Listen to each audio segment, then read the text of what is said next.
B Sarojadevi ಅವರಿಗೆ ನಮನ. ವಿಶೇಷ ಕಾರ್ಯಕ್ರಮಕ್ಕೆ ಸ್ವಾಗತ. ನಾನು ದರ್ಶನ್. ನಮ್ಮ ಕನ್ನಡ ಚಿತ್ರರಂಗವೊಂದು ಇಂದು ತನ್ನ ದೀಪವನ್ನು ಕಳೆದುಕೊಂಡಂತಾಗಿದೆ.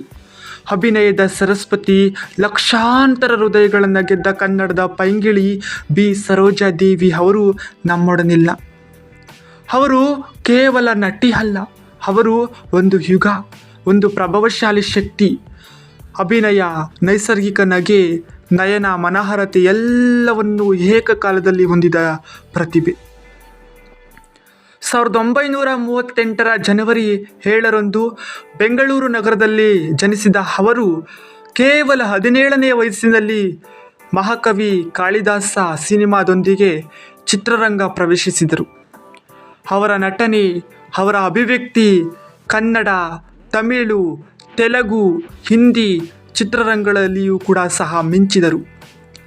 Melody king MGR, doctor Rajkumar, Jayalalitha, Dilip Kumar ಎಲ್ಲರೊಂದಿಗೆ ಅವರು ಕೆಲಸ ಮಾಡಿದರು. ಅವರು ನಟಿಸಿದಂತಹ 200ಕ್ಕೂ ಹೆಚ್ಚು ಚಿತ್ರಗಳು ಒಂದು ಶಾಲೆ ಅಂತಿವೆ. ಕಿತ್ತೂರು ಚೆನ್ನಮ್ಮ, ಬಬ್ರುವಾಹನ, ಭಕ್ತ ಕನಕದಾಸ, ಅಣ್ಣ ತಂಗಿ ಇವು ಅವರ ನಟನೆಯ ಶ್ರೇಷ್ಠತೆ ನೀಡಿದಂತಹ ಚಿತ್ರಮಾಲೆಗಳು. ಅವರು ಪಡೆದ ಗೌರವಗಳು ಇಡೀ ಭಾರತಕ್ಕೆ ಹೆಮ್ಮೆ.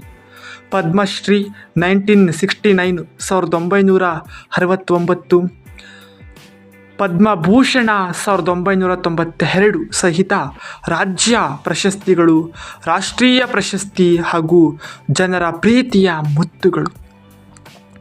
ಇಂದು ಜುಲೈ 14, 2025 ಅವರು ತಮ್ಮ ಮನೆಯಲ್ಲಿ ಯುಗಾಂತರ ಪಡೆದರು. ಅವರು ಇದ್ದ ಜಾಗ ಖಾಲಿಯಾಗಿದ್ದು ಅವರ ನೆನಪು ಮಾತ್ರ ಜೀವಂತವಿದೆ. ನಮಸ್ಕಾರ.